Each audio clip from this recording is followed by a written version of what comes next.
Todos vocês sabem que eu gosto de pedir, mas sabem também que gosto muito mais de ganhar. Agora eu quero que vocês avaliem a felicidade dos velhinhos quando recebem no final do mês a sua feirinha, que vocês proporcionam essa felicidade. Só Deus é que quer nos pagar, e com certeza vocês são olhados por Deus. Que Deus abençoe a todos, que nos dê muita paz.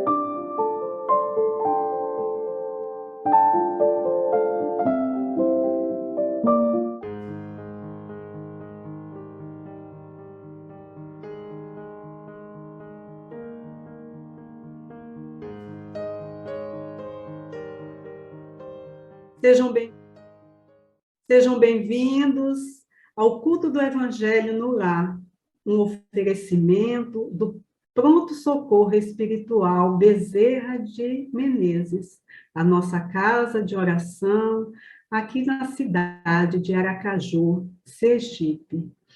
E para fazer a preparação do ambiente, nós escolhemos uma lição do livro Chão de Luz, uma mensagem de Dr. Bezerra de Menezes, patrono da nossa casa, através da psicofonia da médium Shirlene Soares Campos. E esta lição tem como título Viver o Hoje. E nos diz assim o querido Bezerra: há sempre na vida aquela busca do que fomos, do que fizemos, aquele ontem que pesa tanto, às vezes, mas na nossa imaginação do que propriamente na nossa alma. Devemos nos preocupar muito com aquilo que possuímos nas mãos, que é o recurso abençoado que Deus nos colocou. As chances reencarnatórias, as facilidades que uma nova vida oferece, o próprio esquecimento das vidas passadas já são fatores bem positivos, apesar do nosso hoje. Mesmo amanhã, esse amanhã que está sendo construído hoje, não deve pesar tanto no nosso julgamento, a não ser pelo bem que venhamos a praticar, pela caridade que exerçamos, porque o importante mesmo é o instante que vocês estão vivendo. Ele vai decidir o futuro, ele vai eliminar o passado. Desse modo, meus filhos, detenham-se muito no trabalho do hoje, esse momento que vocês vivem, de contato com a doutrina, de contato com a caridade, no ressarcir de suas dívidas, porque o hoje realmente é muito e muito importante. Jesus viveu intensamente o presente dele na Terra e nos alertou para que não nos inquietássemos pelo amanhã, que o amanhã Deus proveria. E assim é. Vocês, no hoje, já estão fazendo uma programação futura e já estão resgatando os pesados débitos de vidas passadas. Mas levem a sério a vida, porque tudo depende de como vocês sentem, de como vocês agem, de como vocês aproveitam esse instante precioso e sublime que é o viver agora. Que Jesus nos ampare.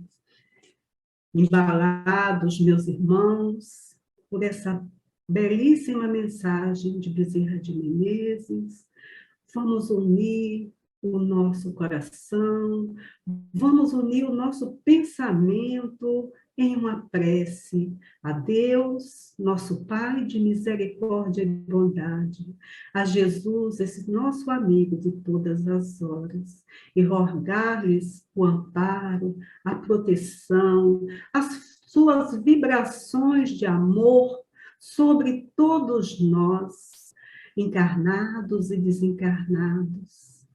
Que o teu amor, que a tua luz alcance os nossos lares nesse momento, trazendo a paz, trazendo a união, curando os enfermos, reequilibrando aqueles que estão em desarmonia, Senhor.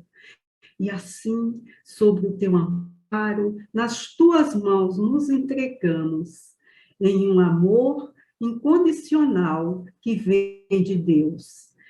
Fica conosco, Senhor Jesus, nos sustenta hoje e sempre, que assim seja. Graças a Deus. Bem, queridos irmãos, hoje o assunto escolhido do Evangelho para a nossa conversa é a parábola do credor incompassivo. Então Pedro, chegando-se a ele, perguntou: Senhor, quantas vezes devo perdoar ao irmão que pecar contra mim? Até 7 vezes?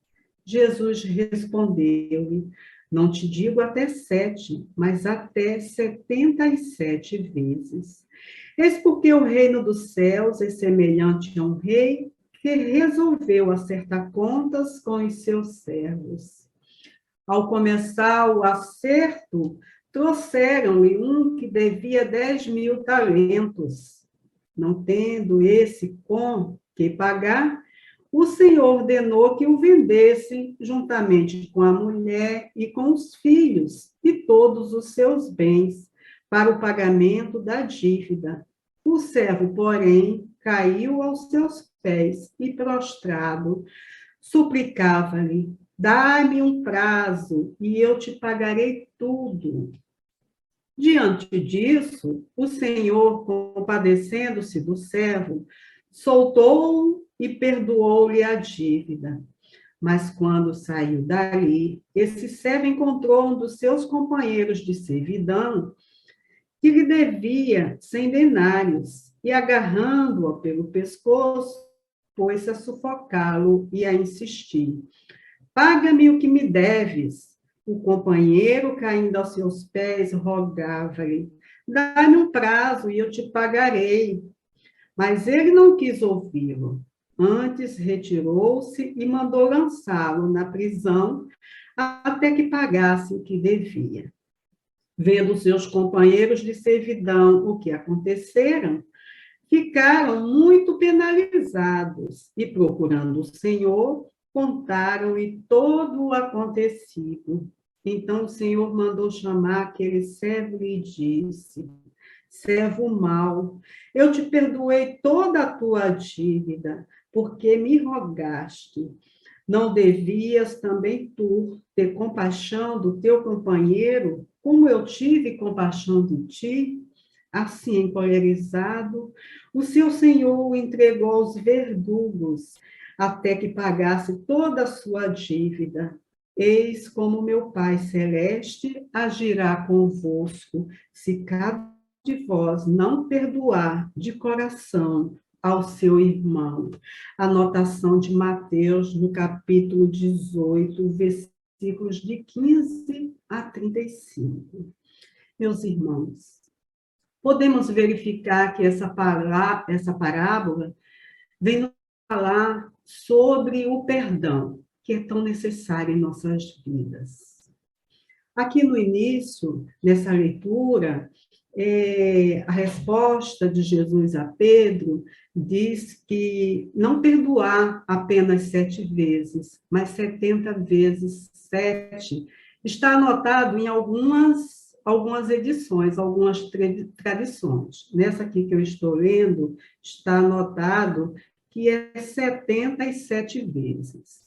Mas não importa, né? Se 77 ou 70 vezes 7.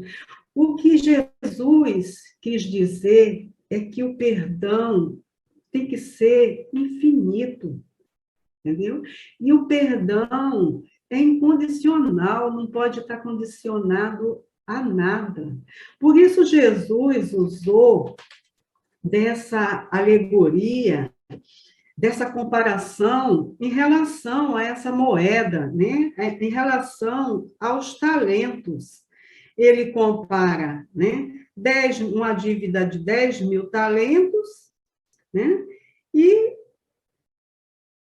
compara uma dívida de 100 denários, valores totalmente diferentes. 10 mil talentos, muito dinheiro naquela época de Jesus, né? Correspondia a quase 164 toneladas de ouro, uma quantia exorbitante, exatamente, né? Para demonstrar que o perdão é infinito, é incondicional. Daí essa quantia tão exorbitante. E, ao mesmo tempo, ele também demonstra que o servo não perdoou a quem devia, né? Ele, logo saindo dali, encontrou alguém que devia para ele uma quantia infinitamente menor e que ele não perdoar, não quis perdoar, né? Daí a gente traz também para essa parábola o ensinamento da oração do Pai Nosso, que Jesus deixou para todos nós, a única oração que Jesus nos ensinou, né? Lembrando no Pai Nosso, perdoa as nossas ofensas, como perdoamos aos que nos têm ofendido. Então, a gente pronuncia essas palavras sem pensar muito bem no compromisso que estamos assumindo. Nós queremos ser perdoados, mas não queremos perdoar a quem nos ofende ou a quem nos deve, né? Aqui está mais no caso da ofensa. E também esta parábola, ela está reproduzida no Evangelho segundo o Espiritismo, no capítulo 11, amar o próximo como a si mesmo, nos itens 3 e 4, né? Onde Allan Kardec nos esclarece, né? Nos dá o seguinte esclarecimento. Amar o próximo como a si mesmo, fazer pelos outros o que quereríamos que os outros fizessem por nós. É a expressão mais completa da caridade, porque resume todos os deveres do homem para com o próximo. Não podemos encontrar guia mais seguro a tal respeito que tomar para padrão do que devemos fazer aos outros aquilo que para nós desejamos. Com que direito exigiríamos dos nossos semelhantes melhor proceder, mais indulgência, mais benevolência e devotamento para conosco do que os temos para com eles? A prática dessas máximas tende à destruição do egoísmo. Quando as adotarem para regra de conduta e para a base de suas instituições, os homens compreenderão a verdadeira fraternidade e farão que entre eles reine a paz e a justiça. Não mais haverá ódios, nem dissensões, mas tão somente união, concórdia e benevolência mútua. Então, aqui Kardec nos fala da destruição do egoísmo. O egoísmo e o orgulho são as chagas da humanidade. É o que ainda está nos prendendo aqui nesta Terra e fazendo com que o nosso planeta não avance, né, na classificação dos mundos regenerados, dos mundos felizes. É o que nos faz ainda estar aqui passando por tanto momento de dor. E tudo isso, meus irmãos, passa pelo perdão, né? Tivemos a bênção, como na lição de Bezerra nos fala aqui, né? Sobre as bênçãos que Deus nos oferece né? As chances reencarnatórias, a facilidade de uma nova vida que nos oferece, o próprio esquecimento das vidas passadas, porque se nós soubéssemos quem fomos, quem nos fez mal, porque sentimos alguma antipatia por um familiar, por alguém muitas vezes tão próximo de nós, se nós soubéssemos o real motivo, aí é que a situação ficaria mais difícil, o perdão se tornaria mais difícil. Então, meus irmãos, é preciso que a gente esteja sempre aberto ao perdão. Não podemos deixar para uma próxima encarnação, mesmo sabendo que teremos, que tivemos, que vivemos ontem, que vivemos hoje e que viveremos amanhã, mas não podemos estar procrastinando essa condição de ter que perdoar os nossos, não digo assim os nossos inimigos, mas os nossos adversários, aqueles por quem não nutrimos muita simpatia e que muitas vezes é também recíproca. E um outro ponto do Evangelho segundo o Espiritismo, esta parábola também pode ser contextualizada, que é no capítulo 10, sobre esse capítulo 10, capítulo 10º, né? É todo ele sobre o perdão. E no item 4, né, deste capítulo, bem-aventurados que são misericordiosos, porque não existe misericórdia sem perdão, né? Kardec nos diz assim: a misericórdia é o complemento da brandura, porquanto aquele que não for misericordioso não poderá ser brando e pacífico. Ela consiste no esquecimento e no perdão das ofensas. O ódio e o rancor denotam alma sem elevação, sem grandeza. O esquecimento das ofensas é próprio da alma elevada, que paira acima dos golpes que lhe possam desferir. Uma é sempre ansiosa, de sombria suscetibilidade e cheia de fel. A outra é calma, toda mansidão e caridade. Então, meus irmãos, o perdão é próprio das almas elevadas. Não importa se o nosso irmão, se ele não quer nos perdoar. O importante é que nós o perdoe. O importante é que nós peçamos o perdão a ele. Porque se ele não quiser nos perdoar, aí já é por parte dele. A nossa parte nós fizemos. E perdoar não é dizer que você vai nutrir por aquela pessoa as mesmas afeições, os mesmos afetos que você tem por um amigo.